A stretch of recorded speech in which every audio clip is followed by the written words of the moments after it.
Requesting connection. Established. Encrypted. We're live. The show you've been asking for. Advice, technology, and community. Linux first, all others second. This is Ask Noah.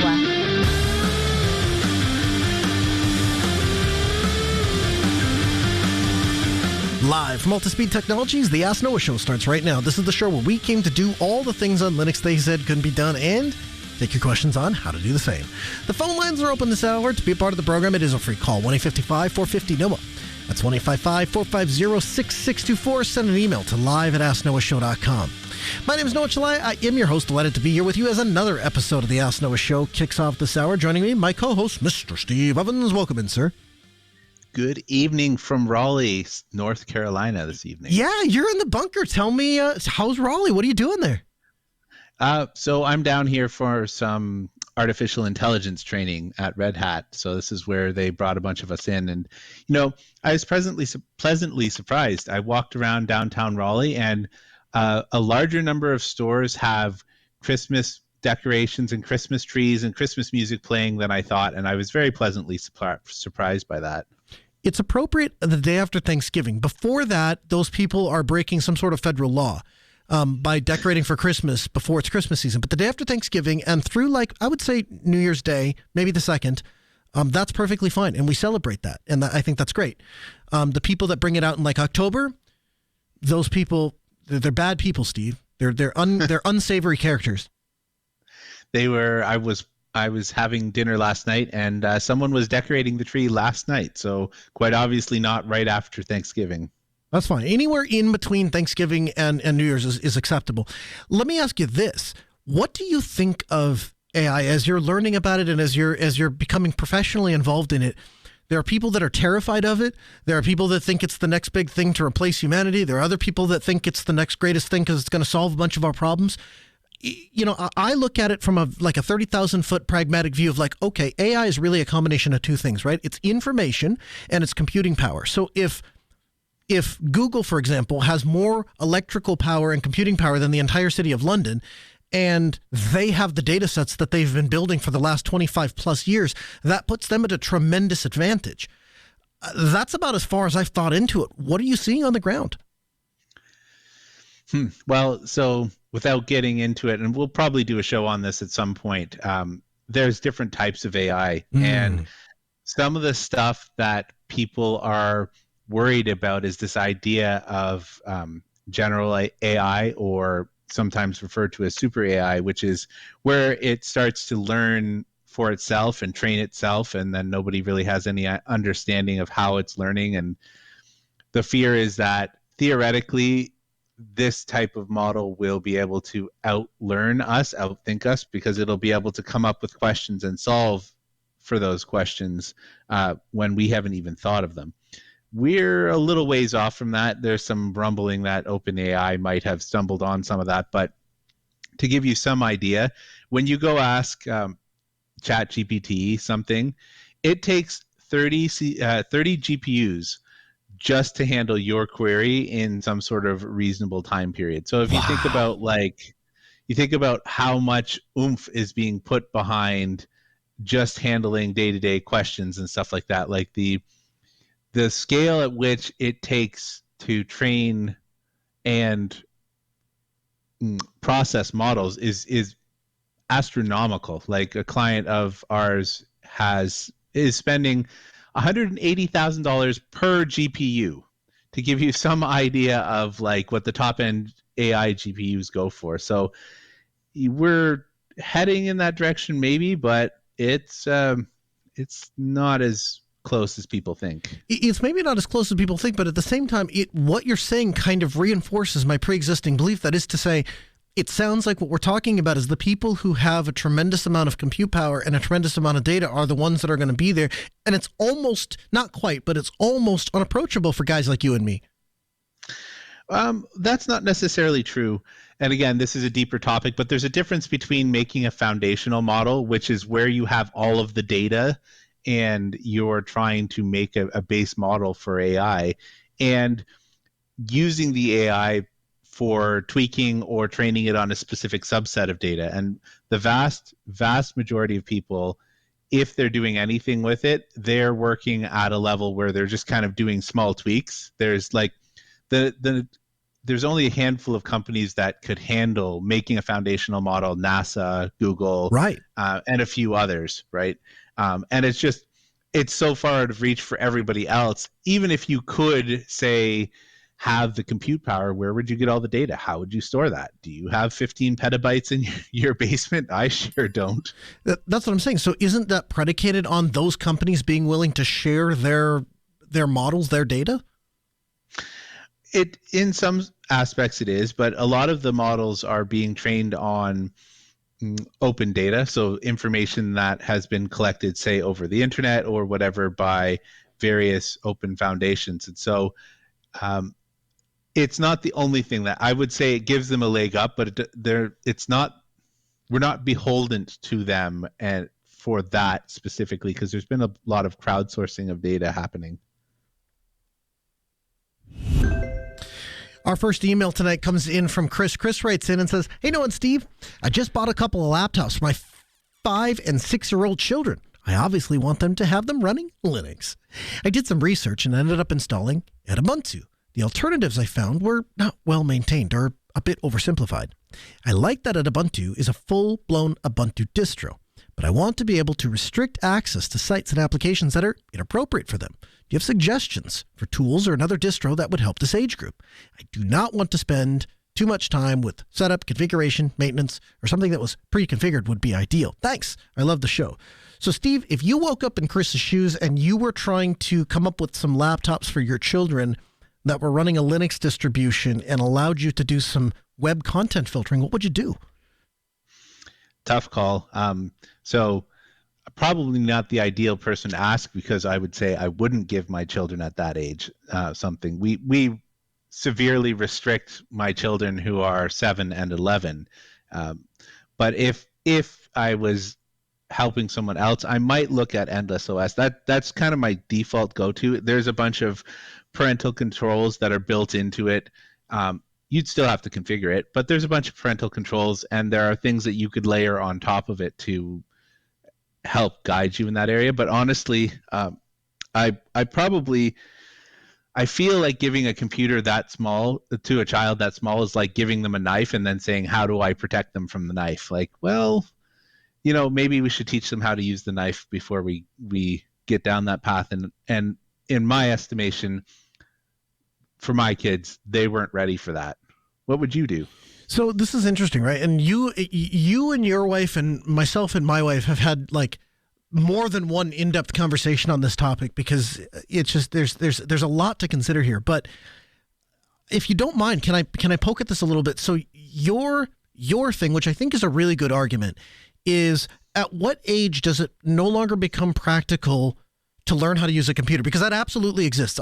We had a client, and he was in his upper 60 years old, and the first time he had ever operated a computer. And so it looked like, no word of a lie, him throwing the mouse around the table to try to move the cursor, because if you've not used it before, from his perspective, he kind of chucked it, it would slide, and then he would try to get the mouse cursor to land right where I want, rather than keeping his hand on the mouse and moving it around. And while you and I hear that, there's somebody laughing at it, the reality is for him, that was a struggle because he'd never used it before. And so this is a new skill he's trying to acquire at almost 70 years old, the end of his career, that sort of thing, right? So there's absolutely becomes an age where the neuroplasticity reduces, and that isn't possible. But you would say that's nowhere near 5 years old. And anybody who's learned how to use a computer, which the vast majority of our generation did in their like teens, maybe early adulthood, proves that. Yeah, I just don't think that. I don't think that there's a big mover and shaker advantage, because for the vast majority of people, now little Noah accepted, the vast majority of people, they're not doing something where they're actually learning something useful. Anybody can pick up and poke at Facebook or pick random things. Those are not real world skills.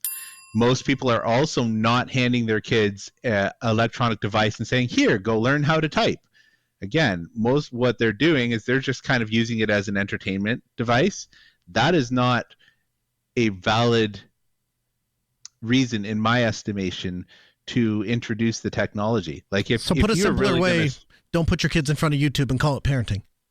Well, I suppose, but more specifically, people are like, oh, well, they need to learn this, like they need to learn technology. I'm like, well, you're not learning technology. Like you've learned to click on a web browser or whatever. Like my 11-year-old still hunting pecks, and we make him do typing. Like he, I'm just saying that be honest with the reasoning behind it. And if you are one of those people that are enforcing learning, good for you. I haven't met you yet. So let's take that down down the track of Endless OS. So why is Endless OS a good choice if the goal is to expose kids to an educational exploration of technology, as opposed to here, sit on YouTube, kid, and entertain yourself so I don't have to watch you for the next 2 hours?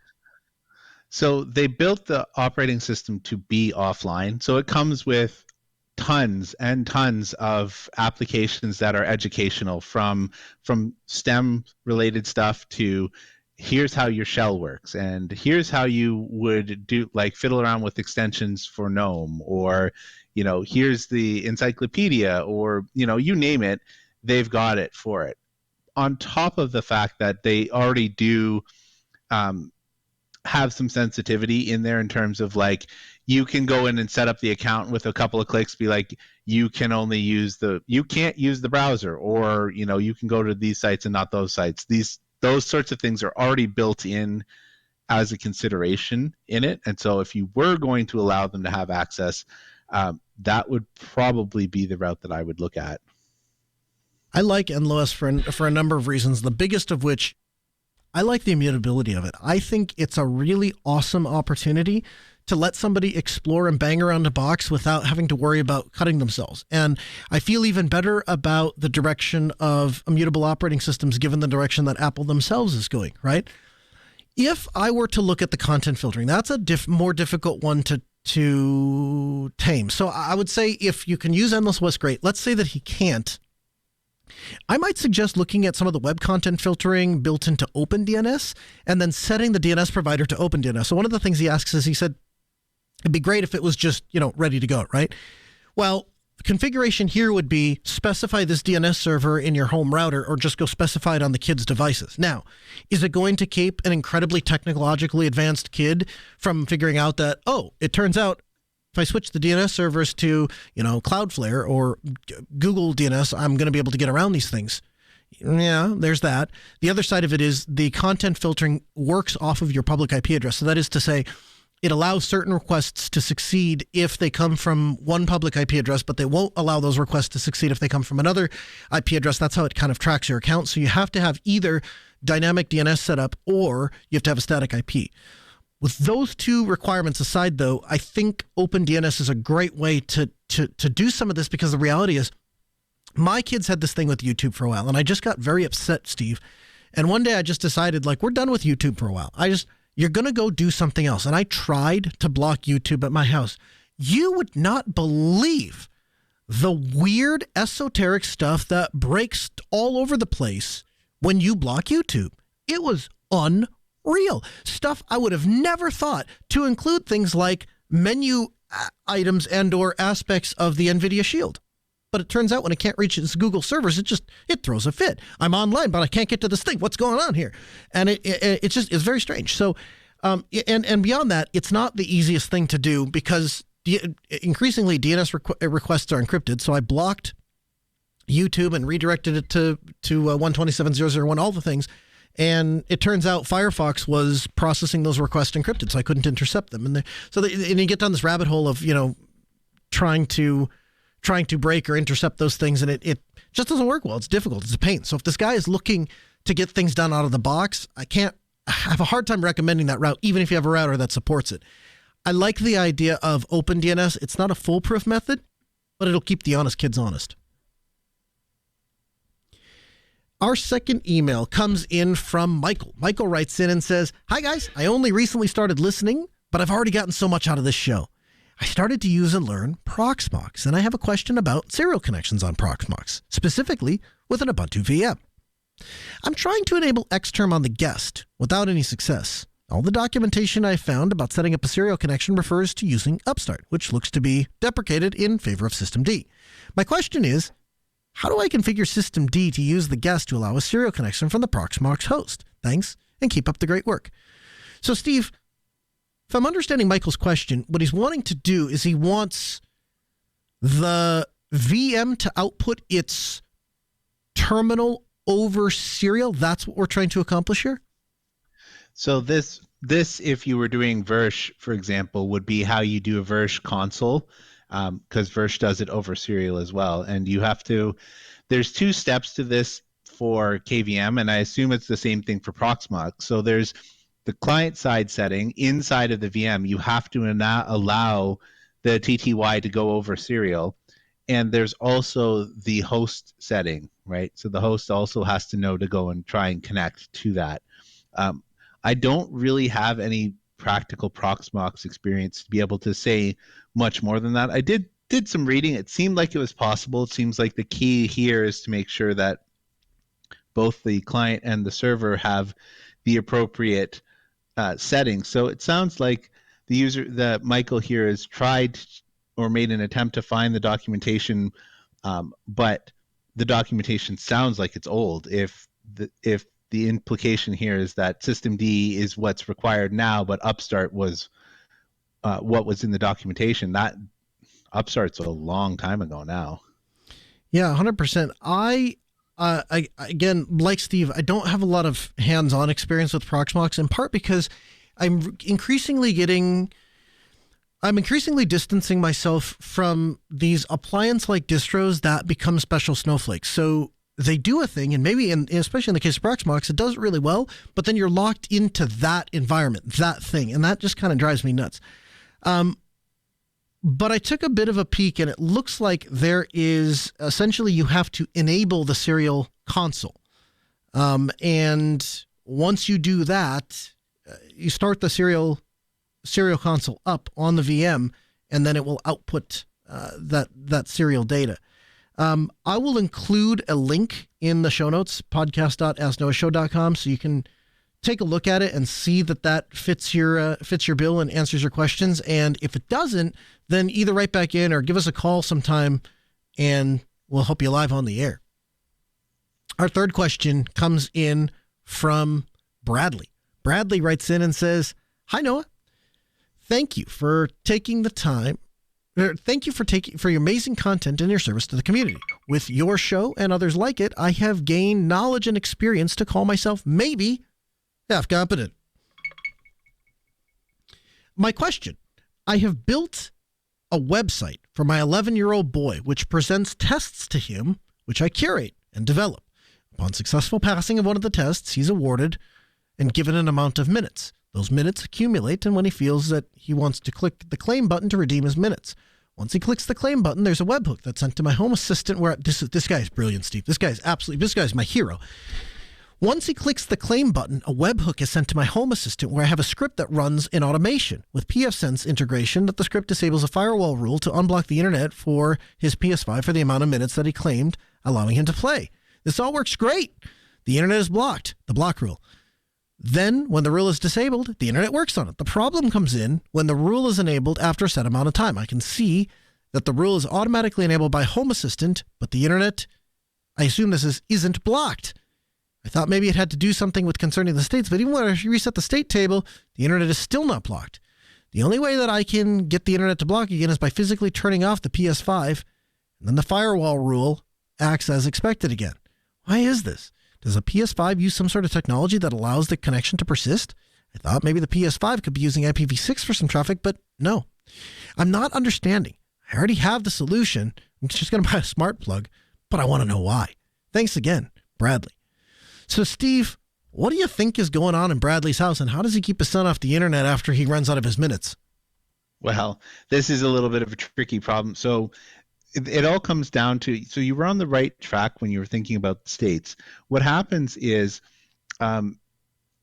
stateful firewall connections are not going to be interrupted when a session is already established. So you have to go back to the basic TCP IP, which is a client calls out to a server. So in this case, the PS is calling out to the server responds, and they negotiate a port for which to open a connection to. And ideally, for something like the PlayStation, it uses one or maybe a few connections and keeps them open and just simply handles traffic back and forth.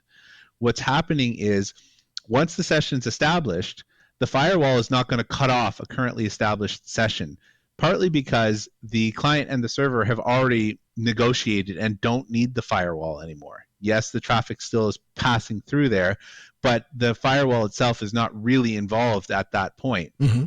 When you insert a firewall rule, it only affects new connections. So because the PlayStation has already made however many connections it needs to make to maintain its connectivity, what would have to happen is the game itself would have to quit, or whatever is making the connection. So obviously when you go unplug the PlayStation, that breaks all of the connections. Short of that, there really isn't a whole lot you can do. You could try setting the state table. That might work. It depends on how resilient and how many sessions the PlayStation opens up, because depending on the device and the thing, high bandwidth applications will establish multiple sessions in order to be able to handle the bandwidth requirements. And so you'd have to go hunt them all down, and it might be somewhat challenging to do that. And you probably don't want to just full stop break all of the state in your house, because that would affect everything, like someone streaming on Netflix, for example. From the Linux Newswire newsroom, this is the Week in Review with JT. For the week of December 10th, 2023, here's the Linux and open source news. ext4 has a data corruption bug. GNOME 45.2 has been released. LibreOffice 7.6.4 is out. Jellyfin has reached a massive milestone release with the version bumped to 2.0, as well as the TV Android app getting improvements. Debian 12.4 has been released. Alpine Linux 3.19 is out.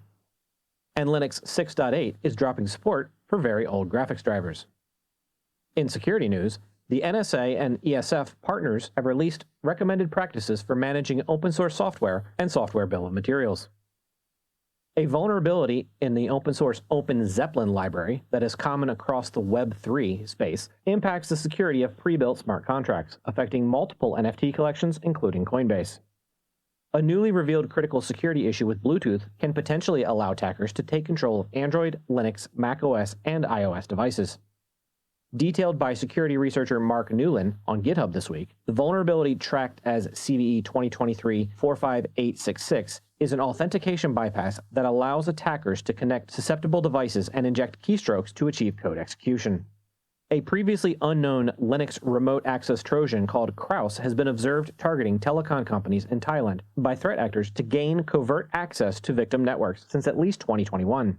Named after a nocturnal female spirit of Southeast Asian folklore, the malware is able to conceal its own presence during the initiation phase.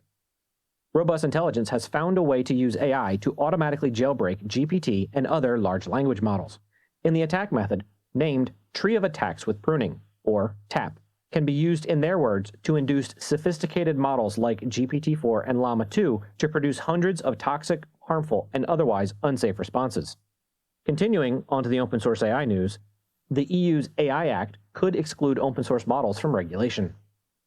Meta has released some open source tools for AI safety. The Purple Llama project aims to help developers build generative AI models responsibly. Apple has quietly open sourced several AI tools in a landmark move, including a library for large-scale deep learning models running on the public cloud and a framework for machine learning on Apple Silicon. And lastly, it might not be the year of the Linux desktop yet, but Linux distributions will soon have their own blue screen of death message. Systemd 255 has been released with a blue screen of death feature.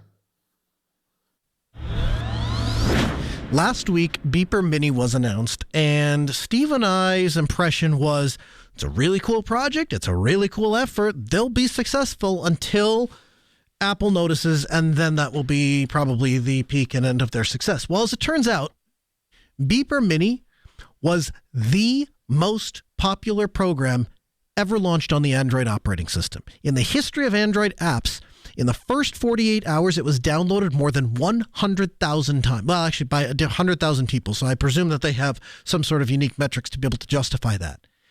And they would tell you that the reason for the success is clear. Android and iPhone customers desperately want to be able to chat together with high-quality image, video, plus encryption, emojis, typing status, read receipts, all of the things that you've come to expect in a modern chat platform. Now, Apple has routinely said, we are not going to do this. We are not going to participate in this. iMessage is not available for Android. It's only available for iOS. So within 24 hours, so Beeper Mini comes up. 3 days later, it comes crashing to a halt, and Apple releases a statement. So I want to start with this. Steve, were you surprised as you saw this news break? Nope. Do you want to think about that, or you're pretty confident in your answer? I mean, it pretty much boils down to the conversation we had last week, was like playing in a gray zone, and they might not be able to do anything legally, but that doesn't mean that they're not going to do something to make your life miserable. So Apple came out with the following statement. They said, at Apple, we build our products and services with industry-leading privacy and security technologies designed to give users control over their data and keep their personal information safe with us only. We took steps to protect our users by blocking techniques that exploit fake credentials in order to gain access to iMessage. These techniques pose significant risks to user security and privacy, including the potential for metadata exposure, which enabling unwanted messages, spam, and phishing attacks. We'll continue to make updates in the future to protect our users. So, okay, Apple, you can come down off your high horse. Here's the deal. The way that it works today, if an iPhone user wants to send a message to another iPhone user, that's an encrypted chat. Now, it's not a real encrypted chat from the standpoint that you have the private keys and nobody else does. It's Apple manages it for you on device. So you trust them. You just trust them, and they'll take care of you. They got you. If you don't have an iDevice, if you're not an Apple user, those messages are sent over plain SMS. Worse yet, if you have 100 iPhone users in a group, and they're all using encrypted iMessage, so all the information is presumably only available to them and their recipients, and one Android user joins the group, the entire group becomes unencrypted. So Beeper made a decision to put on the planet a piece of software that allows people to speak Apple's native iMessage. And the answer from Apple is they're doing so to harm security. So Beeper came out with their response, and they said, we, of course, expected a response. What we didn't expect is some 1984-esque doublespeak. The statement is complete FUD. Beeper Mini made communication between Android and iPhone users more secure. That is a fact. And of course, what they're referring to there is if you didn't have Beeper, all of those messages, instead of being blue bubbles, encrypted messages between iPhone users or Beeper users and iPhone users, instead of being that, they would fall back to SMS. Quote, make no mistake, the changes that Apple made on Friday were designed to protect the lock-in effect of iMessage. The end result is that iPhone customers have less security and privacy than before. They say that because by doing so, Apple forces all of these people to fall back to SMS. So here, I guess, is where I'm screaming into my microphone, and I hope you can hear the frustration pouring through your headphones or speakers. Why is this a surprising response from Apple? Did you actually believe that the company Apple is actually focused on security and your privacy as opposed to locking people into their walled garden?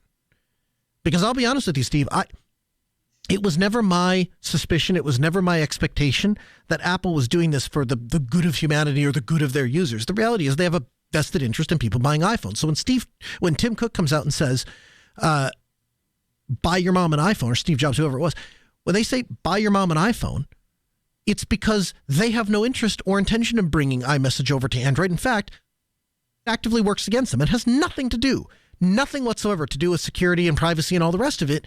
What it has to do with is they make money when they buy iPhones.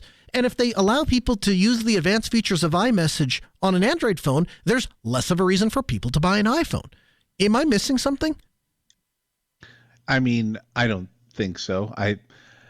ultimately everybody wants to be the walled garden, and the only thing that's stopping them is a few regulatory bodies that keep smacking people when they get too much into the monopoly territory. And yeah, that's essentially, we demonize it, but at the same time it makes sense from a business perspective. Like, if I have everybody in my ecosystem, then I can make sure that the end-to-end stuff is good and I have control of it. And ultimately it's better because we have a unified system and yada yada yada, right? Mm-hmm. There is some logic behind that. So I don't blame companies for wanting to go down that route, because on the surface it's really hard to think through that, to dispute that, right? It's one of those things where it's almost a straw man argument, but not really, where you put out an argument, it sounds solid on the face of it, but the problem with that is you automatically are enrolled in certain assumptions that you may or may not agree to, like Apple is the best one to be running these things and so on. But at the end of the day, they're going to do what they can to protect their bottom line. And if they think that means, for some reason, if they think that messaging is that critical, like their product is so fragile that they need to protect the messaging at all costs, then they're going to do that.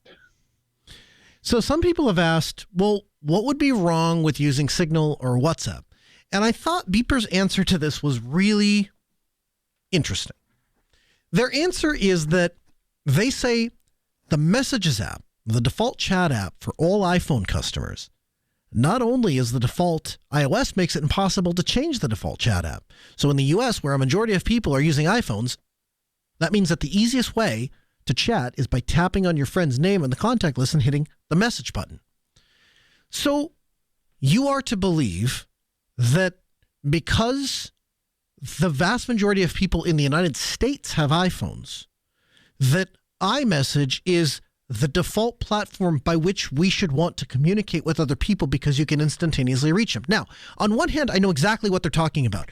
If you would have told me, well, actually, I guess I should say, when I found out that there was an iPhone bridge, I couldn't have cared less. Like, A, I don't have an iPhone. B, why would I want to use iMessage? So far as I understood it, iMessage, basically a text message, is their app of text message. I think I was tangentially aware that inside of iMessage, you could do like video calls or FaceTime, that sort of thing. But largely that's where I left it. For the most part, I assume messages just show up on the iPhone. Once I learned through my Beeper account that I can just tap, you sync your contacts and you tap on the contact and it'll tell you, well, this person's on Signal, this person's on Telegram, this person's on iMessage, this person's on all three. I absolutely know what this guy's talking about. As far as I tap on a contact name, there's a 90% chance that one of the options is going to be iPhone. It's very rare that they're not. It's also worth noting that if they have an Android phone and they don't have an IP messaging system such as WhatsApp or Telegram or whatever, nothing, or Signal, nothing pops up when you go to message that person unless you're running a separate bridge locally on the Android phone. There is no way to message that person. So in that respect, Apple is very much ahead of the game because their messages and their message system is going over IP. So it's just a matter of speaking that language. So I won't sit here and tell you I don't know what they're talking about. I know exactly what they're talking about. It's incredibly convenient to be able to touch every iPhone user just by nature of it being an IP-based thing and this being an IP-based thing, and we can talk to it. So that's great. Park that over here for a moment. The second thing, the ability to open the desktop app and be able to start talking to a person or continue a conversation and then know that underneath the hood, Matrix is powering that. To me, that's really awesome. Now, all of a sudden, we're building on top of this very open source-esque ecosystem. Here's where I think the train kind of goes off the tracks. If we go from a walled garden that is Apple to a walled garden that is Beeper, that is to say their focus is no longer necessarily on onboarding people to Matrix and making that a graceful experience. And oh, by the way, you can also bridge all of these things together. If the goal and or the target audience is, hey, it's great. Most of these people have iPhones. So as long as we can hit that, that's really what we need. And then we can bring that to other platforms. I'm not particularly interested in an app or a service that brings iPhones to a bunch of platforms. I get that that seems to be a huge audience, but in some ways that kind of scares me. So now are we now, are we focused on open messaging, or are we focused on catering to the largest market? They are a for-profit Yes, company, are they not? they are. So then what else did you expect them to do? Yeah, I guess it makes the platform less appealing to me. It's like, it's fine if that's your goal to get onto iMessage, but that was never my goal. It was the bridging aspect and the idea that I could live over here in Matrix land. But one by one, those things, the shingles fall off the roof for me, for lack of a better expression, right? So like, it starts with, well, you really got to use the beeper client. If you don't use the beeper client, then, I mean, you can do it. All the messages will be there. They're just all kind of jumbled together. They don't separate out by network. Okay, fine. And oh, by the way, you're going to have a hard time starting chats, because like with the iPhone chats, you got to have the little thing that tells you what service you're going to use. And okay, maybe there's a way around that, but that's largely the boat I'm in. And pretty soon what I find is I've traded one walled garden for another walled garden. They use their own version of Synapse. It's not the open source version of Synapse. It's their own thing. The beeper client, so far as I understand it, is their own proprietary thing. They're not hostile towards open source. They publish all their bridges, all the code's open. You can absolutely sign into your beeper account with a regular Matrix client. I've done it. So it's definitely a step above Apple, but I just think it leaves something to be desired, I guess, for lack of a better way to say that. The other thing that occurs to me is the benefit, from my perspective, of Matrix is that I can get to those messages anywhere. If it's going to be tied to a specific service, that's no longer the case. One other thing that came out of this, though, that I thought was worth pointing out. So last week, I said my understanding of the way that the bridging worked was that they ran a Mac inside of the cloud. They had little Macs and they had signed in. And I think that was the case at one time.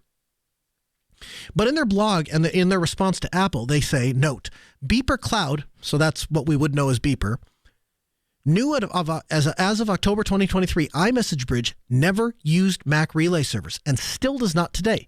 It uses a similar method to Beeper Mini, which runs on a cloud server. So that tells me that Beeper, from the entire time I've been using it, my iCloud bridging experience is the exact same thing as Beeper Mini. They've just split that off into its own app.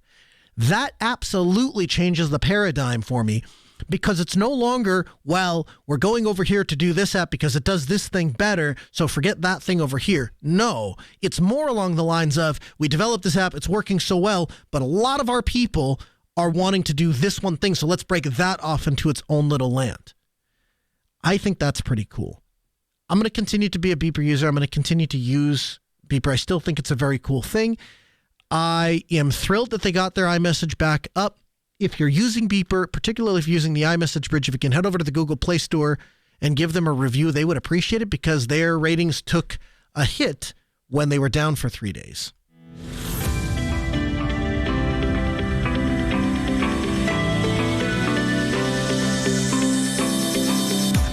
Last week, Steve and I started to go through some of the changes we're making at Steve's home and at my small business. And as a part of that, we talked about the migrations and migrating your data and having a plan to do it and keeping your users happy and all of that. What we didn't talk about was choosing the hardware to host the stuff on in the first place. So Steve and I thought it would be a good idea to take some time to talk about choosing a vHost. What's a vHost? The reality is, computers in 2023 are far more powerful than most people leverage. And so what we've started doing in the computer world is saying, well, instead of having this one physical machine be one computer and largely sit idle, what if I split the resources up and divide it among many tasks?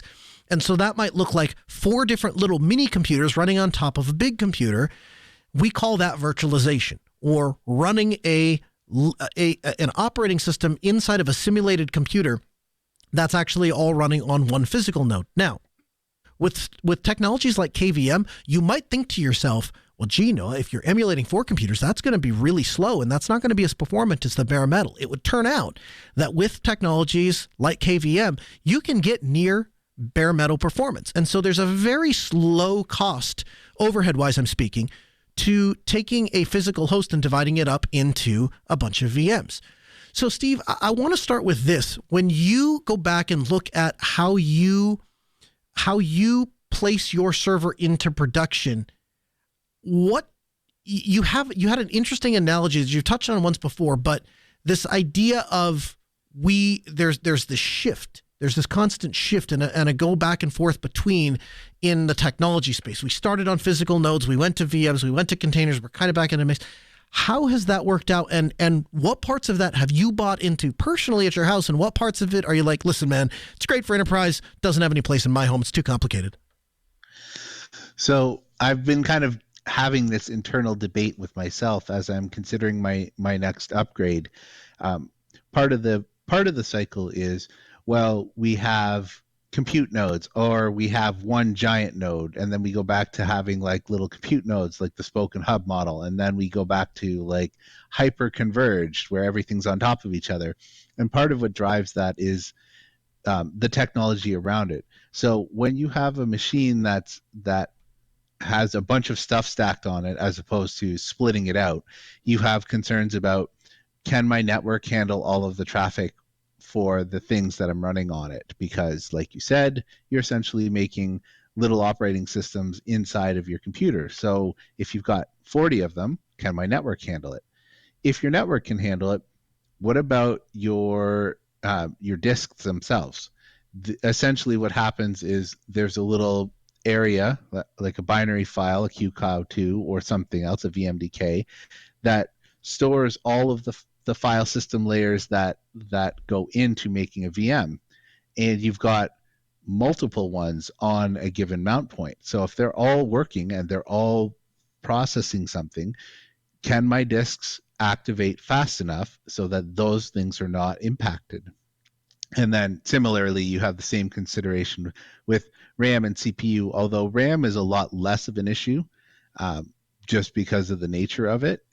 When you virtualize RAM, RAM is just an address, so there really isn't a ton of overhead to virtualizing RAM. And when you're doing CPU, it's become a lot less of a thing. So when you're considering like, well, what is happening out in the wider world, and how does that apply to me in my home lab?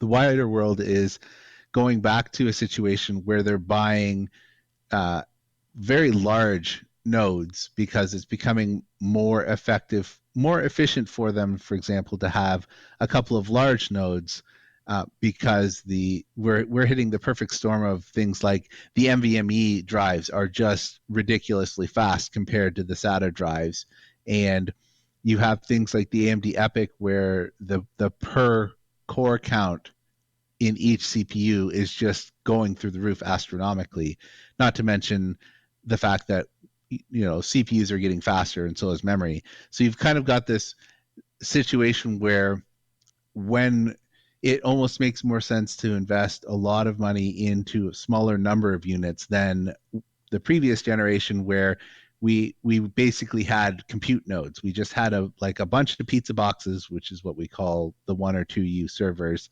that had some amount of RAM and CPU, and we would just shovel work units off to them and wait for them to process and come back. And so that's some of the stuff that you need to think about. Did I help? Did I cover your question properly there? I think so. So where I'm kind of at with this is, so we kind of did our process in 3 stages. So stage 1 was, is this even viable, right?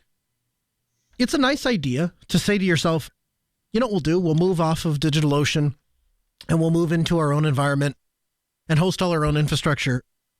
But the reality is, the reason that people use things like AWS and DigitalOcean and all the rest of it is because there's a cost associated with buying and maintaining hardware. So is that even possible? And as we sat down with consultants, with the big manufacturers, and started asking them about what to do, we got a wide variety of prices. And you could spend anything from $1,000 to 50 grand on a server in various different configurations, and all of them had pros and cons. So what were we going to do? So we started with a couple of R7, I believe they're R710s or R720s. And we set them up, looked to see if we could buy enterprise grade drives, and priced out the difference between buying like the Intel Optane drives with just buying not bad, like good quality consumer drives like Samsung NVMe Pros. And eventually concluded that if you can do 2 sets of 3, so you do mirrored pairs, but do it in sets, then you can have any one drive in a VDEV die and the VDEV stays alive. You can have any VDEV die and the other one keeps the server running. So it's kind of like the sweet spot, I think, for you want to be as cost effective with your drives, but you want to have some redundancy or some plan for failure because you don't know what these things are going to do. And so we made that investment and stocked up and said, okay, if nothing else, we'll just replace these drives every 2 to 5 years. And we'll see how far that gets us. And we started to slowly, very gently move services off the undeniably robust and reliable platform that is DigitalOcean and started to move it into our own data center. And lo and behold, the thing stood up. And at this point, we've largely moved all of our infrastructure that we're now standing on our own 2 feet. And as we looked at it and watched as the resources kind of filled up, we don't want to hit over 85% because that's kind of where you start to run into trouble.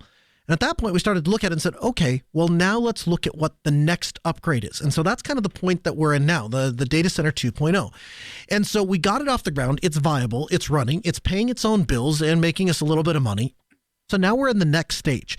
So we're looking at primarily 2 different servers. One is the Dell EMC PowerEdge R7425, which is an 8-bay server with 2 AMD EPYC 7451 processors with an H330 3PCI riser RAID card. The second is a Dell PowerEdge R6525 with 2 AMD EPYC 7542s. Now, what's interesting is that if you price out the price of a new server and you compare that to the price of a used server, if you're creative and careful with how you pick out the used server, you can get a similar performance for a lot less money because these things come out and a few years later, they're not worth as much.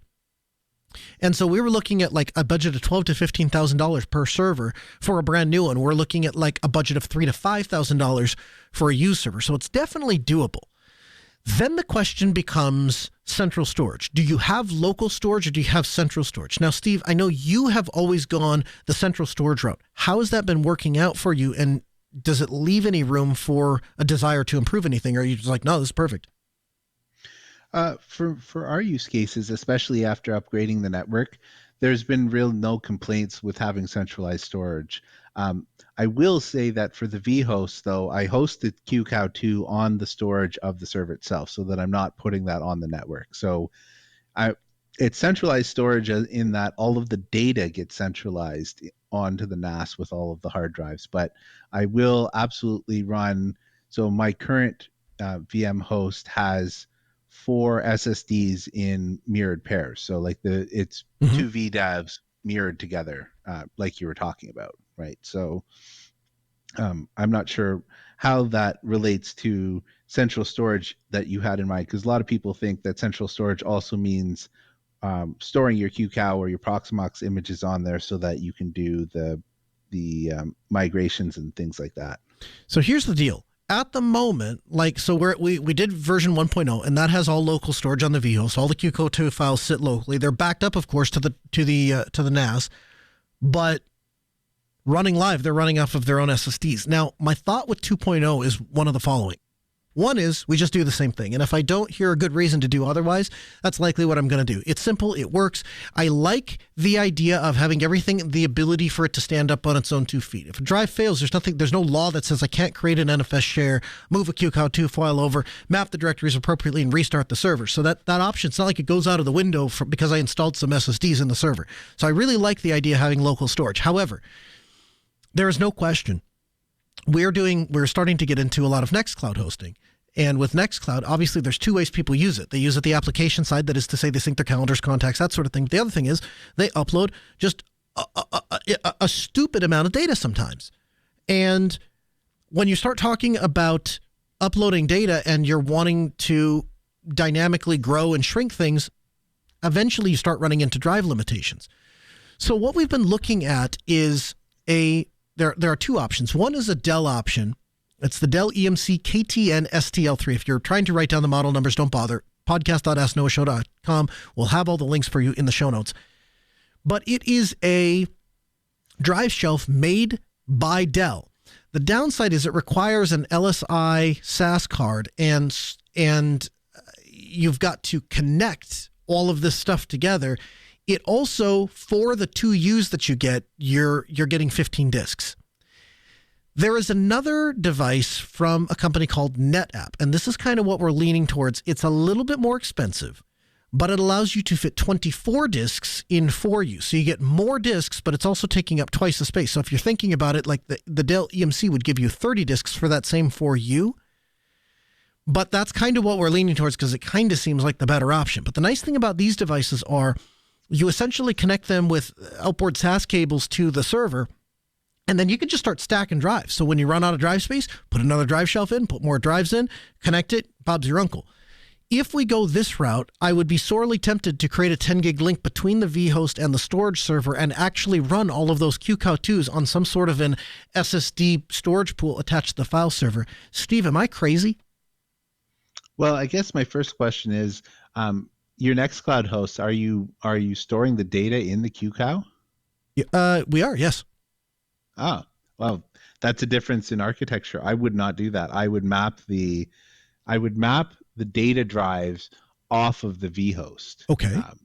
For a large number of reasons, but that's the direction that I have gone, and I continue to recommend for my clients, because the idea is the front end should be ephemeral. Like, you shoot it, it doesn't matter where it lives, it doesn't matter if it dies, you care about the data. Okay. If you store it in the QCOW and you shoot the QCOW, you're in a lot of trouble.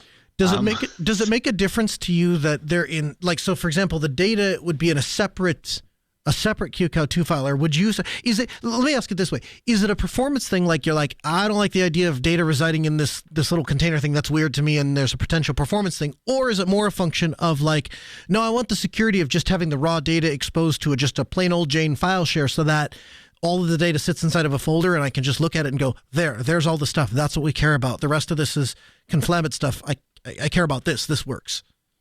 Well, so there's a couple of things, right? So when you are running a vHost and then a QCOW and a file system on top of that, if you think about this just from the perspective of, I have a file system on my vHost, then I create a virtual hard drive, then I put a file system on top of it, then I put files on top of that. Yeah.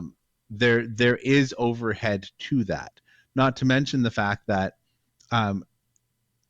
for me, again, remember how we talked about last week, everybody has to choose a single point of failure. That you can't, I don't care how much money you spend, there will always be something in your network somewhere that is a single point of failure.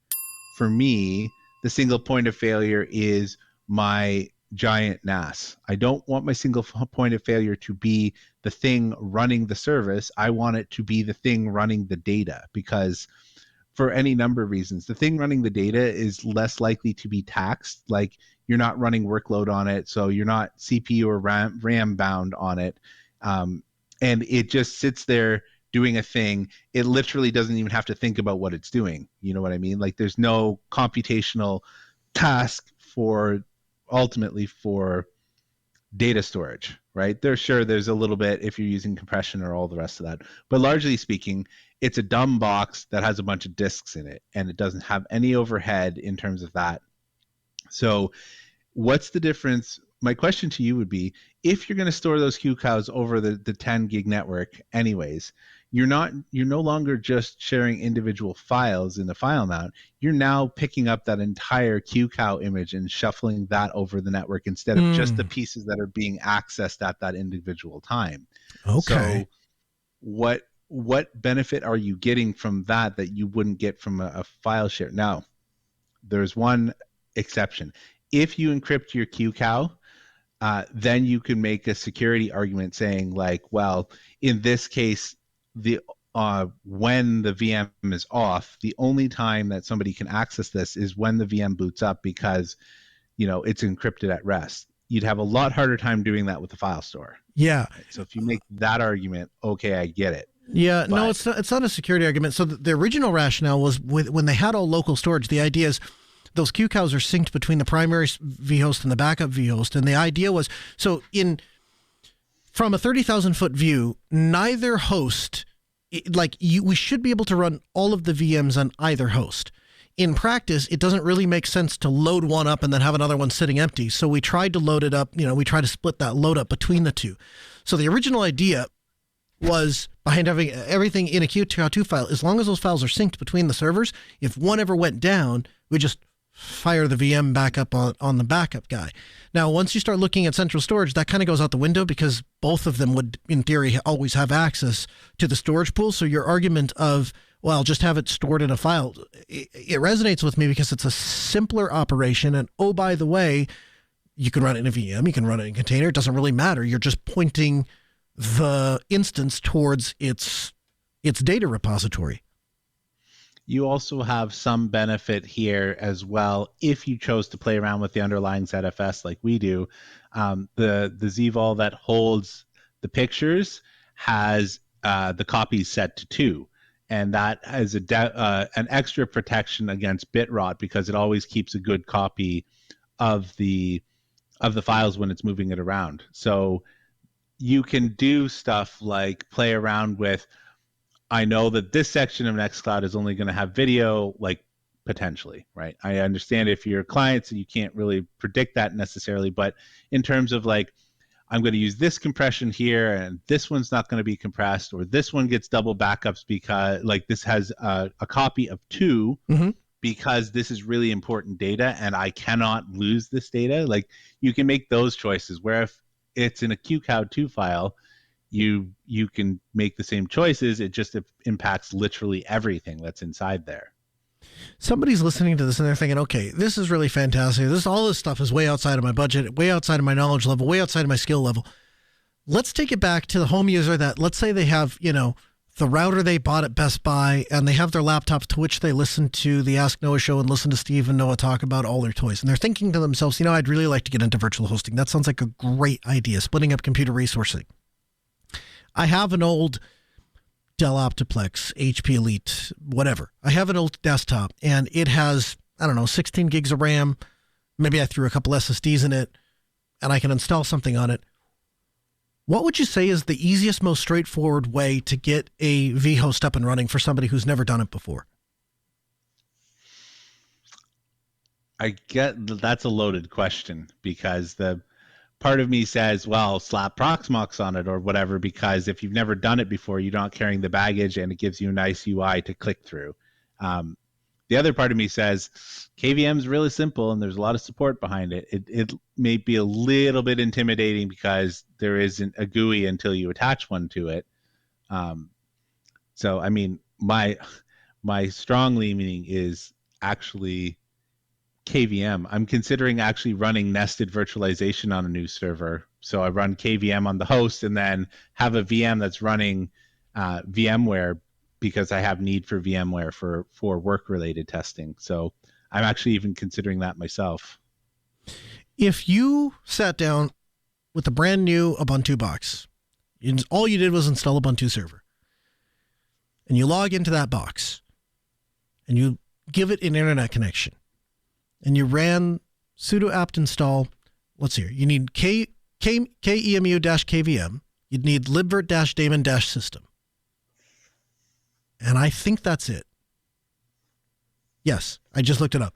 You need those 2 packages. You need qemu-kvm and libvirt-daemon-system. If you had those 2 things, you will have a virtual host sitting on top of Ubuntu.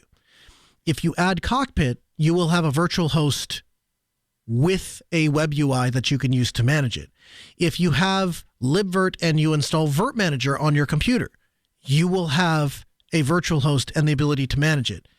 And, the reality is I like the idea that today it can run on Ubuntu. Yesterday it was running on Alma. The day before that it was running on CentOS. The day before that it was running on Red Hat, right? It just, depending on what the ecosystem and the landscape looks like, the tool may run in a different place, but the tool is the same everywhere you go. And it is brain dead simple, really, to get set up and working.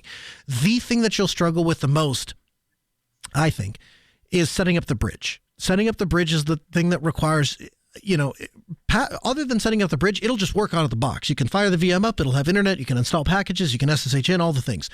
It's once you start getting to where you want that VM to have an IP address on your local network that it's not even, I wouldn't even describe it as difficult. You just have to learn enough about NetPlan to learn how to create a bridge. And then you have to assign that bridge to the network interface of your VMs when you create it. Now, you don't even have to do that, though, these days. So I'm going to split a hair for you here. Okay, please. There's a difference between bridging and using Mac VTAP. So Mac VTAP essentially puts a rider on the network card. If I was to put it more simply, it's almost like passing the network card into the VM. The host does not see the traffic, and that's the downside of Mac VTAP. If you're on the host, you cannot access the VM via its network. If you don't care about that, you don't have to set up a bridge. There's an option in Virt Manager and other UIs where you can just attach the network card to a Mac VTAP. And that is just hey, it's Mac VTAP, and then you type or you get a little drop down of the network interfaces in your host to which you will attach, and then you click go, and that's it. So if you don't need the host to have access to the services in the VM, Mac VTAP is the way to go. It's actually even more performant than a bridge in some circumstances. So is the only advantage of the bridge that you're able to get to the VM from within the vHost itself? There are some technical situations where the bridge is more performant, but when you're considering the average use case, yes, the bridge is really only used to make sure that the host can actually talk to the guest.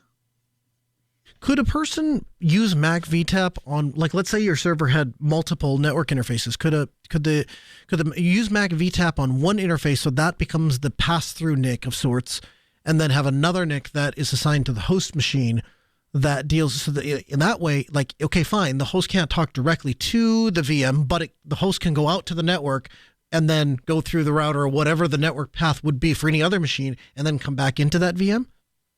Yep, that'll work. Okay. So how about hardware? If you were looking to set up a hardware, you were trying to get started, let's say you want to run one or two VMs, what would you be looking for? Well, you don't need much as long as your VMs are not going to be very computationally expensive. Like my Home Assistant is running on a VM on a CPU that's circa 2017. So not super current. And my Nextcloud was running on a machine that had a 2015 CPU in it. So you don't need tons. Honestly, you're going to be more RAM constrained than anything, unless you're doing something that is crunching a lot of numbers. Otherwise, you're probably not going to notice a ton. Anything else that we're leaving out of this discussion that we need to address? And of course, your questions are welcome at 855-450-NO. It's 855-450-6624. Send an email to live@asknoahshow.com, and we'd gladly take your question. I think that covers it for a base overview. If people want us to dive in deeper and get into the technical guts, write in and let us know, and we can. I'm sure Noah would be happy to do so. The show is based in your feedback, so we need you to participate. You write in live@asknoahshow.com. What parts do you like? What things are useful to you? And what questions do you have? We'll answer them. I appreciate your time. Thanks for joining us. We record the show every Tuesday at 6 p.m. Central. If you're not looking at the show notes and you're only getting a portion of the show, everything we talked about, all the stuff we referenced, it's all over there. Podcast.asknoahshow.com. Check that out. If you want to follow us live on X, I'm at Colonel Linux. He's at Linux Ovens. The show at Ask Noah Show. We're back next Tuesday, 6 p.m. Central. AskNoahShow.com. Have a good week.